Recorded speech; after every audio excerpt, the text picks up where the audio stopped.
የስንፈተ ወሲብ ህክምና የስንት ዓመት ዋስትና አለው ብሎ ይጠይቀኝ ሰው አለ። ስለዚህ ይሄ ቲቪ እንደመግዛት ምናምን የዚህ ያህል ዓመት ዋረንቲ እና ጋራንቲ የምንሰጥበት ህክምና አይደለም።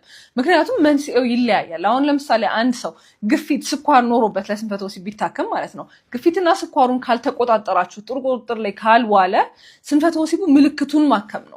መንስኤው ሳይስተካከል ምልክቱን ማከም ብቻውን ሊከብድ ይችላል። ስለዚህ መድኃኒቱ ሲቋረጥ ሊመለስ ይችላል። ስኳርና ግፊቱን ከተቆጣጠራችሁት ግን ከዛ በኋላ ጤነኛ የሆነ ደም ዝውውር ይኖራል። ብልት መቆሙ ጥንካሬ ኖሮት የሚቆይ ነገር ይሆናል። ያው እንጂ ደግሞ በቶሎ መጨረስ ከሆነ የታከመው መንስኤው ይወስነዋል። ሆርሞን ከሆነ ሆርሞኖቹ ሲስተካከል ቶሎ መጨረሱ የሚስተካከል ይሆናል። በዘር ከሆነ ደግሞ ማለት ነው የሚሰጠው መድኃኒት እዛ አካባቢ ያሉትን ኬሚካሎች ሰውነቱን የበለጠ እንዲቆጣጠር የሚያደርጉት ያስተካክላሉ። ግን ይሄ መድኃኒት ሲቋረጥ እንዳይመለስ ቶሎ መጨረሱ ማድረግ ያለባችሁ ነገሮች አሉ። አንደኛ ራሳችሁን ኮንዲሽን ማድረግ፣ ማለትም ይሄ ኬግል ኤክሰርሳይዝ ብያችኋለሁ፣ ስቶፕ ኤንድ ስታርት ሜተድ።